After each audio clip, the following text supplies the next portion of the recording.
Alors que le chapitre 1088 a été concentré sur la puissance absolument colossale que possède Koby, ainsi que les grands sacrifices de Monkey D.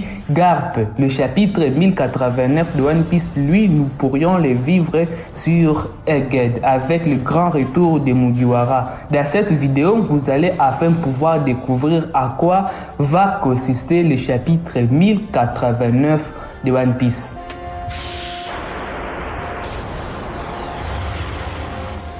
Avant tous les bros, je dois vous dire quelque chose d'extrêmement important dont vous n'avez pas remarqué avec le précédent chapitre de One Piece. Vous devez sûrement connaître que l'auteur de l'œuvre ne peut pas dessiner plus de 5 voire même 10 chapitres sans pouvoir nous montrer les Mugiwara. Eh bien aujourd'hui c'est une occasion assez spéciale où l'auteur de l'œuvre Messier Eiichiro-Oda aura réalisé à fait 10 chapitres sans dessiner les Mugiwara.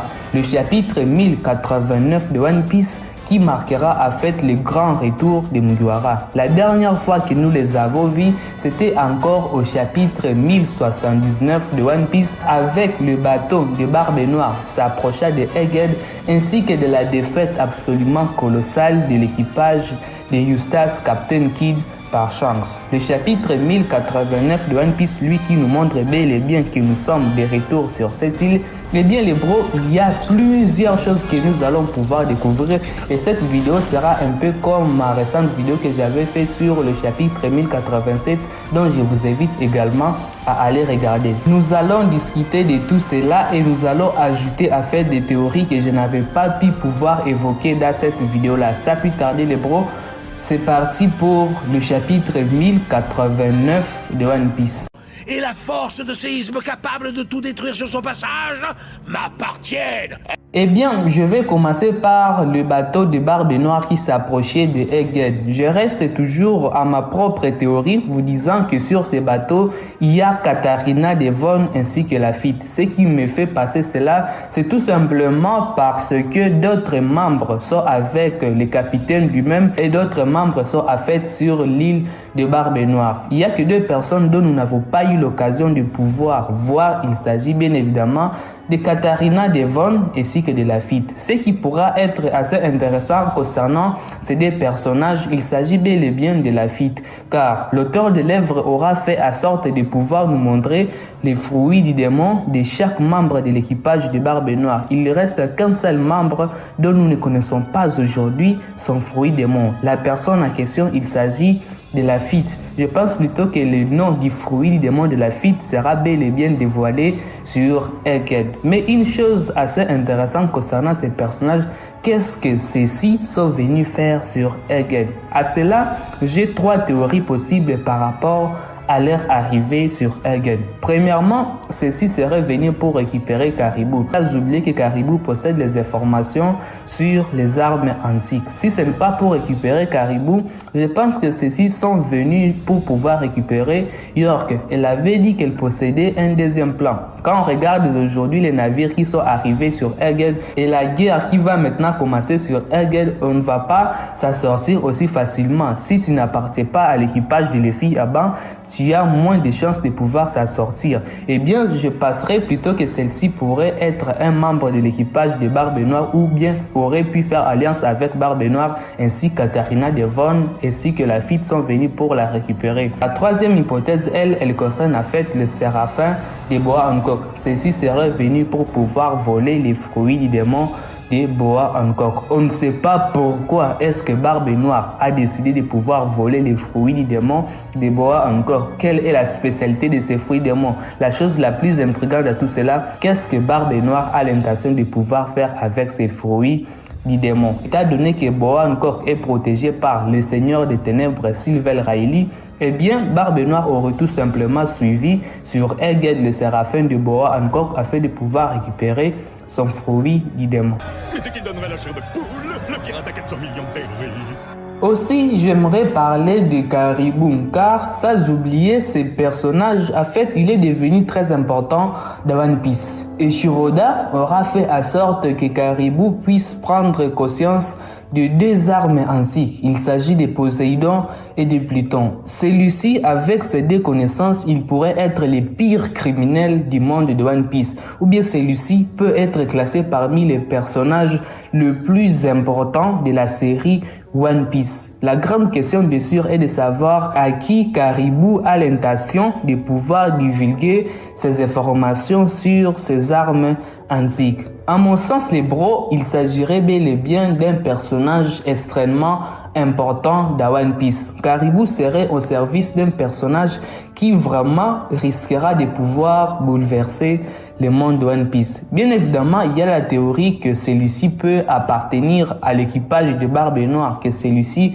aurait pu être celui qui donnait des informations à Barbe Noire quand il était à Wano Kuni. Mais pour autant, j'ai très bien réfléchi par rapport à ces personnages et je passerai plutôt que celui-ci pourrait faire partie de l'armée révolutionnaire. Très précisément que celui-ci aurait pu être sauvé par l'armée révolutionnaire et voudrait tout simplement pouvoir intégrer l'armée révolutionnaire. Comment est-ce que je suis arrivé à ces raisonnements? C'est tout simplement à cause de ce qui s'est passé sur l'archipel de Sabaody.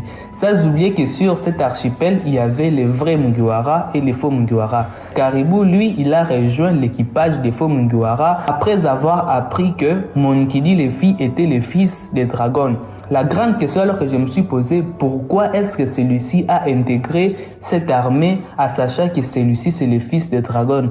Est-ce que celui-ci n'aurait pas une dette à travers Dragon et le fait de rejoindre l'équipage de Luffy serait tout simplement une manière de pouvoir payer sa dette qu'il doit à fait à Dragon qu'il avait soit libéré ou bien qu'il avait aidé? À mon sens, plutôt aujourd'hui, je pense plutôt que Caribou pourrait faire partie de l'armée révolutionnaire. Ou bien si celui-ci ne fait pas partie de l'armée révolutionnaire, celui-ci aurait tout simplement envie de pouvoir intégrer l'armée révolutionnaire.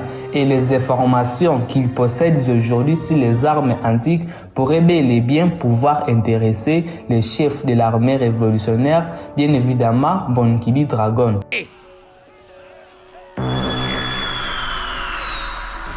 Maintenant, parlons des Pacifista Forme 3, récemment introduit dans l'œuvre One Piece que nous avons eu à pouvoir observer dans les précédents chapitres de One Piece. Nous les avons oubliés et je pense plutôt que ceux-ci pourront faire leur apparition à partir du chapitre 1089 de One Piece. Sans oublier que l'homme à la hache avait donné l'ordre à ses séraphins de pouvoir faire en sorte que Vegapunk puisse sortir des Egghead. Bien, la théorie concernant en fait ces personnages ou bien très précisément ces pacifistas, c'est tout simplement le bro de pouvoir vous dire que ces pacifistas sont beaucoup plus améliorés que celles dont nous avons déjà vu. Et bah oui les bros, l'auteur de l'œuvre ne peut pas nous présenter quelque chose que nous connaissons déjà, quelque chose que nous avons déjà vu. Avec l'ancienne forme du pacifista, nous connaissions que Vegapunk avait réussi à pouvoir intégrer dans ces pacifistas les lasers de l'amiral Kizaru.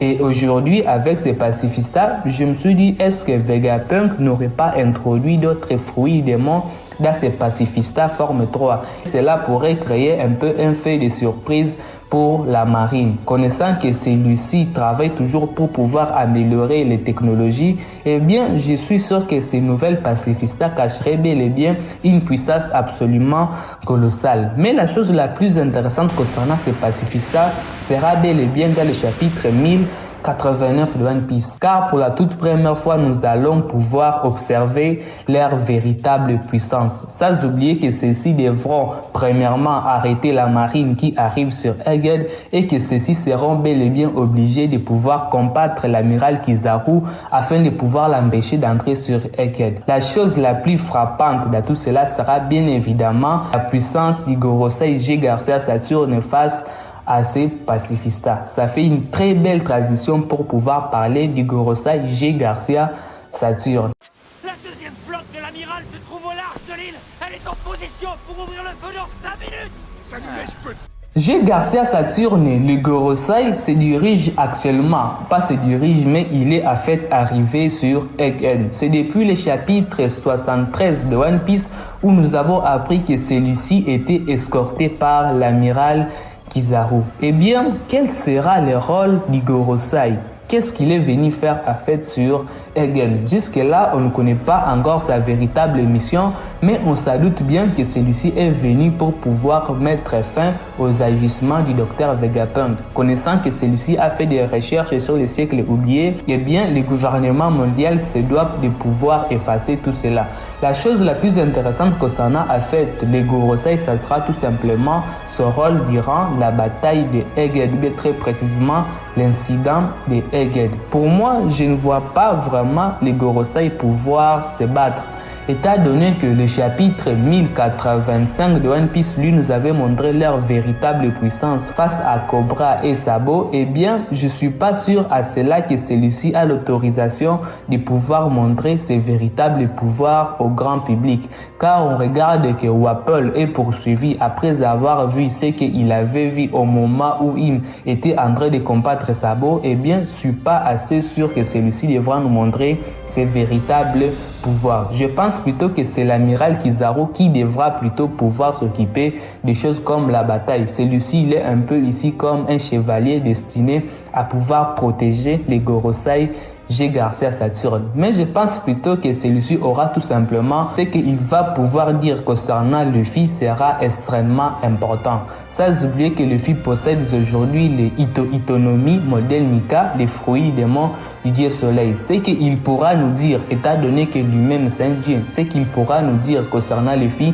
sera extrêmement important, sera une révélation extrêmement capitale, car ça sera pour la toute première fois qu'un Gorosei se déplace afin de pouvoir aller arrêter un empereur. Ça sera quelque chose d'extrêmement intéressant que nous pourrions voir G. Garcia Saturne face à Monkey D. Luffy. Eh bien, le rôle de G. Garcia Saturne sera tout simplement, selon moi bien sûr, de pouvoir ordonner au Séraphin de ne pas partir avec Vegapunk et de pouvoir rester avec lui. Étant donné que les Gorosei possèdent une autorité beaucoup plus élevée par rapport au CP0, par rapport au docteur Vegapunk ou par rapport au satellite du docteur Vegapunk, eh bien, je suis assez persuadé que celui-ci pourra tout simplement pouvoir arrêter les Séraphins ou bien pouvoir donner de nouvelles ordres aux Séraphins, celui de pouvoir combattre les Mugiwara.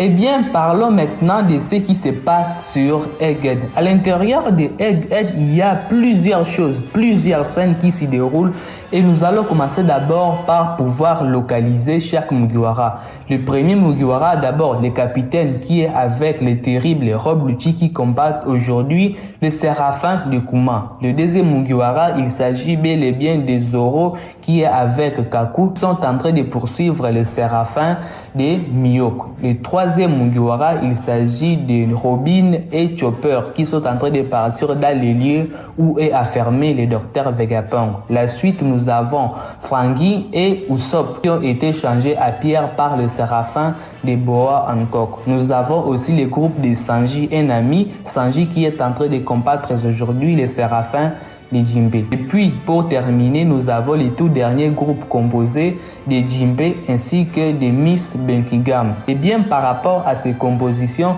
des différents groupes, en fait, chaque groupe pourra être développé dans le chapitre 1088 de One Piece. Commençons d'abord par le capitaine ainsi que le vice-capitaine. Eh bien, pour commencer, je dois d'abord vous dire qu'il y a un combat qui s'y déroule. Luffy, Zoro, Kaku et Rob Lucci ont formé une alliance afin de pouvoir combattre les deux Séraphins, le Séraphin de Kuma et le Séraphin de Dracul Mihawk.